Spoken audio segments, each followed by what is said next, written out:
I'm Nathan, and I'd rather be board gaming, and I'm back with another DIY for a great game, Hyperborea. Now, I know what half of you are thinking. Nathan, this game is nearly perfect the way it is, with all of this great stuff in it, and these cool miniatures, and you're right, almost perfect.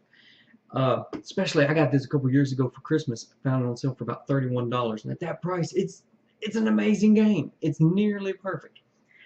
Another half of you are saying, Nathan, what are you talking about? Hyperborea, the only way you could fix that game is if it was a totally different game. It's not a true 4X. It's not a true Euro. It's get a different game. And to you, I say, go play your other game. I'll play this. And the other half of you are saying, what is Hyperborea and who plays board games and I hate fractions and yeah, you just go away. I really don't even want to know you, much less play games with you. Yeah. But for that first half of you that love this game like I do, I have made a few minor improvements. Let me show you. Now the first thing I did was really simple. I had a couple of these little condiment containers that I divided the bronze, silver, and gold tokens up into. Quick, easy, ready to sort. The other thing is with the bags, you start off with one of each color cube. Just leave them in there. And for now, I just leave these in the bag and I'll shove them in there. Then I came across this. Look how tiny. Your individual shield tokens and the token for each color marker on your board fits right into this. I actually got these just by accident from a pizza place. When I asked for some crushed red pepper, they had it in this little container. And so after I got enough of them, shove that in there, and now the stuff won't get lost and fall around in the box. So, not a big improvement, not a big deal. So, the other thing, the first time I taught this to my main gaming buddies, no problem. Went great. We actually simulated a round, drawing the cubes, marking them on the board, showing how it worked before we actually got into the game and picked our races and stuff like that. And I even explained to them movements. Your basic desert, plains, whatever you want to call it. Okay, one movement point equals one hex movement. No problem. Okay, you just move. But think about it this way: you're in your armor, you're kind of marching along at a pretty good pace. Okay, then you get to a swamp. So you're running along. You can run as fast as you want into the swamp, but then you're gonna get kind of stuck and bogged down and try to get out. So getting out takes an extra movement point.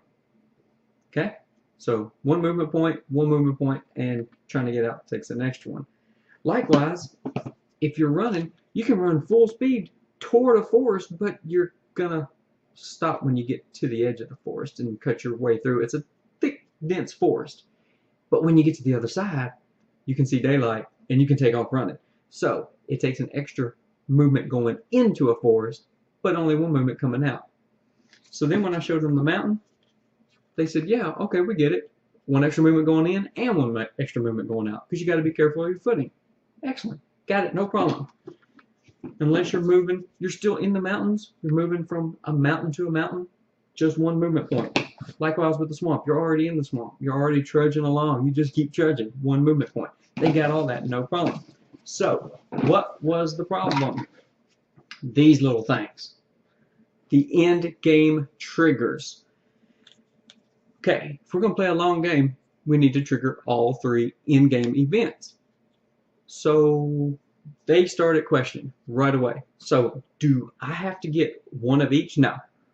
So, just I have to get one. No, you don't have to even get any. No, so wait, he has to get one, I have to get, no. Why are there only two? If y'all get them, can I not get, no. Stop, no. It's like a trigger. How could I fix this? And I came up with a simple really cool little idea. That's what I want to show you that I fixed. So let's change the camera and show you what I've been working on. So my wife had gotten an external battery to charge up her phone and stuff, and it came in this cool little box. Now I didn't care about this flap, but I like the way this closed and locked. Okay, pretty cool. So I took the design, got rid of this flap, didn't need it, and mocked up to scale something similar. And I used graph paper, and I left the lid just a little bit longer, got my dimensions, and drew it out, and then did this. So now I'm at this point, and I'm just using like an old cracker box.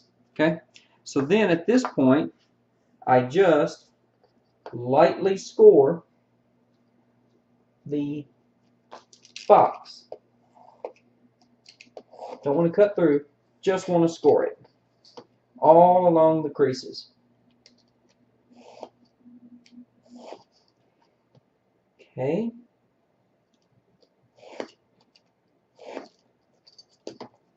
And then here, I'm going to line this up with the tabs and score that, but then I'm going to move back just a tiny bit and score it again. And I will zoom in and show you what I'm talking about in just a moment, because this part is going to wrap over the top and the front. Okay, now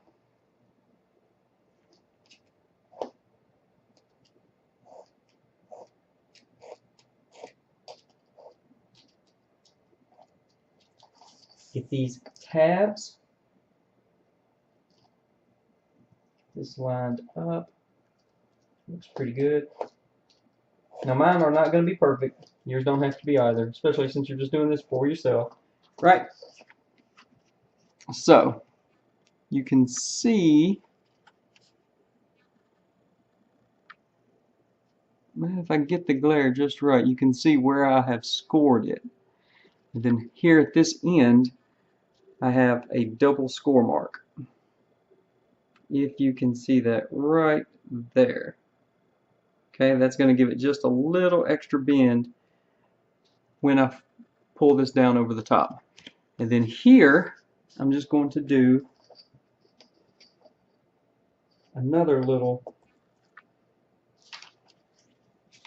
just line this up, because I've already marked it out where I need.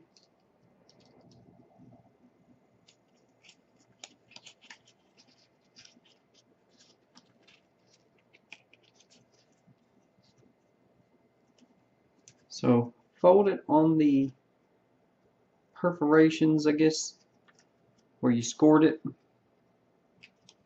Just fold it as neat and crisp as you can, and the better marking you can do, of course the straighter the bends will be, but don't cut too deep, you don't want it too weak. And then here, this part's tricky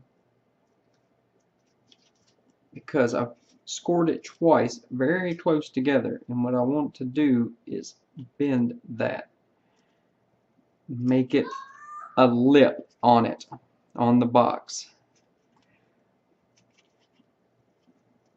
Okay, there we go. So now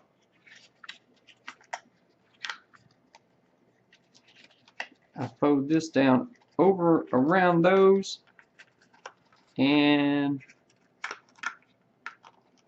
something like this. So that is the first step. Now I'm going to trim these up, these tabs, so that it'll fold a little better, and then show you the next step. So here I have the box, no glue. It stands shut on its own with the little tabs. And then it opens up. So if you need to score it at any point, readjust anything, you can. Trim these up so that this will go over the top of it and sit. And these are going to fit tight. That's why I have a double seam here, so that I can bend this and put it in the, oops, put it in the groove, and then shut it like that. So at this point, got some construction paper. I'm going to do gold on the inside, black on the outside. So I'm going to go spray these, cut them, come back, and then show you what it looks like.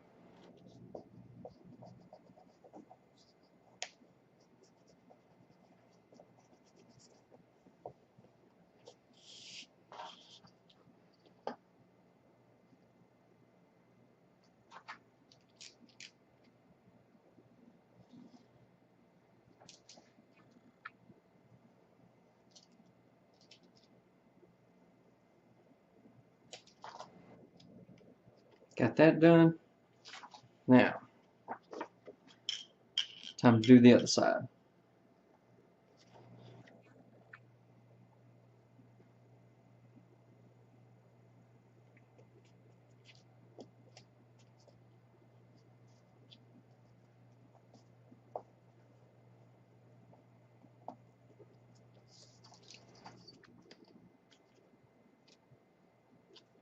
Now, as you fold it, you're going to stretch, of course, the outside paper and the inside some, but the outside more, to where it's actually not going to be long enough to cover it if you've trimmed it pretty close, as I have.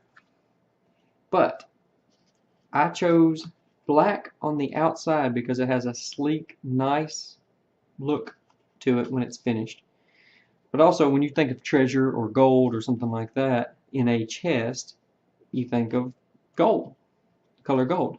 So I put the bright color on the inside and the dark color on the outside. And it is stiff now with those 2 layers of construction paper glued to it.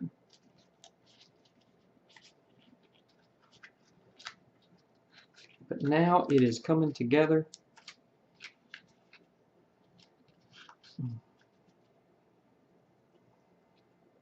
May have to touch that up just a little bit. That is no problem. And then this is the hard one because you want to try and bend both of those scores that are inside there so that you can manipulate the top. And let's see if it will close. It's a little stiff, but that's what you want. And there we go. Now, if I need to, I can trim a little bit off right there on those tabs, which is probably what I will do. Now I'm going to squeeze this down and smash it. I'm going to take my metal ruler to try and get that straighter, but no glue, none, to hold the box together. You especially don't want any glue down in here on this tab because then these won't be able to slide in there and lock itself. Okay? You can, if you'd like, glue these tabs, then the box will always sit like that, but as you can see, it's stiff and rigid. Okay? So I'm going to trim these up so that they'll slide in a little bit better. Trim this up, and then any kind of paper that's kind of sticking out, I can trim off with my knife, re-glue it with just a little spritz of glue. I'll do that. Let's move on to the next part of the project. So I've done a little more trim work, got this done. This is my in-game trigger box, one of 3 for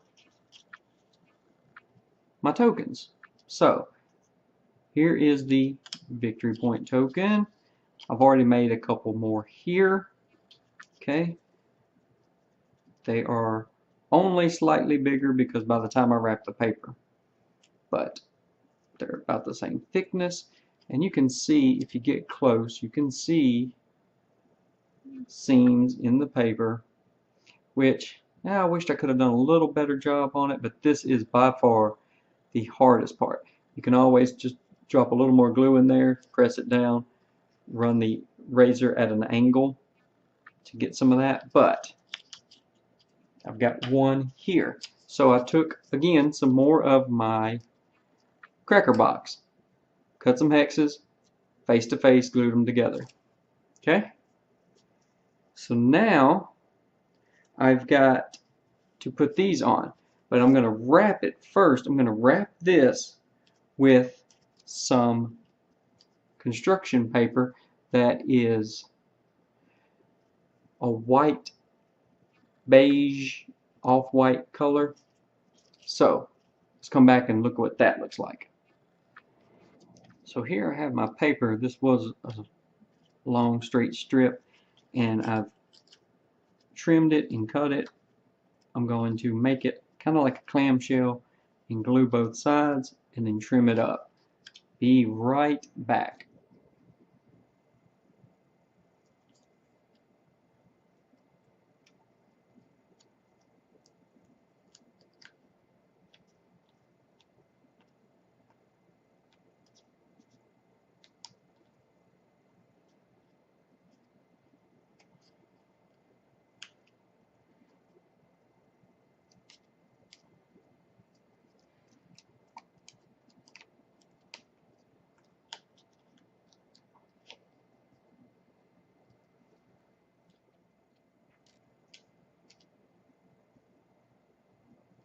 Alright, that is not perfect, of course, and there's probably a better way to do it than making a little clamshell. I'll trim that up, then I will glue these on, and then we can discuss how my in-game trigger boxes work and how I explain the game to people now.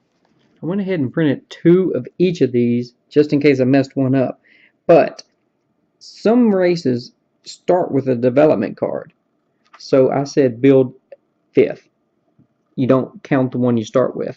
But I scanned the images in and then resized them in paint and such like that. So all tokens, all of your figure tokens are in play. So that means they're either been killed and captured as a trophy on other players' boards, or they are out on the board.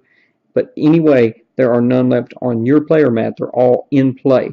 And then in a 2-player game, 15 jewel tokens for experience points or victory points.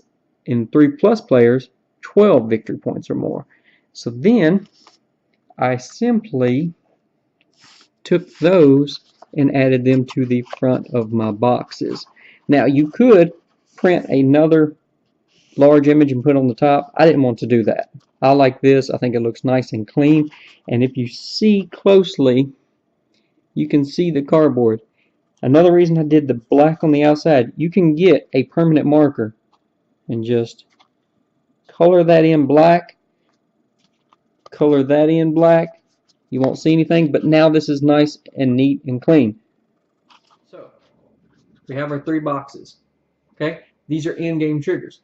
So when does the game end? Well, in a short game, we open 1 box, period. In a medium game, we open 2 boxes.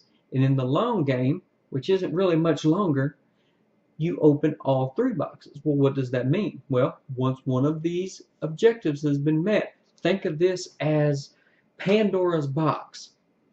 You open it and you can't close it anymore. You can't close it for the rest of the game. It's open. But you can take a little trophy with you. Okay? Now in the Pandora's box, you may not want that trophy, but in this situation, it's worth 2 victory points, and I went ahead and made extra tokens so that no one is confused about, oh, those 2 are gone. I can't get that. Yes, you can. You can still get it. It even says so in the rule book. You can use something else to mark it if you want. But I made my own little tokens. And this is a nuclear self-destruct button for the whole island, and you open it and push the button and boom. Now, anybody can come by and push the button, but it don't matter. It's already been pushed. But you can come by and just take one of the little key buttons as a souvenir, and this is some other strange box that can't be closed once it's open. Oh, it's open, and there we go, and all 3 boxes. So as soon as the 3rd box is opened, that triggers the end of the game, and you go around the table. Anyone that still has cubes in their unplayed, in their play area ready to be played. They get to finish their turns, and that's the end of the game. And it's much easier now with these little boxes to explain how to trigger the end of the game. They're nice and neat. I really like these, and I like the way they turned out. And like I said, you can always just get a black permanent marker if you want to highlight the edges. For now, I'm fine with it. And the box insert, I have not done a box insert for yet. I may in the future, but for now, everything fits well. I just shove it in the colored bag, and then the tokens are in the little lids, and so it works great. Hope you enjoyed this. If I can do something like this, you can do it. I hope it helps out with your game, and if anything else, you can show this video to your friends to explain how to trigger the end of the game, or use it to explain to your friends yourself. So, hope you enjoyed it, and I'll hope to see you again soon for another RatherBeBoardGaming DIY or playthrough. Thanks for watching. Have a great day.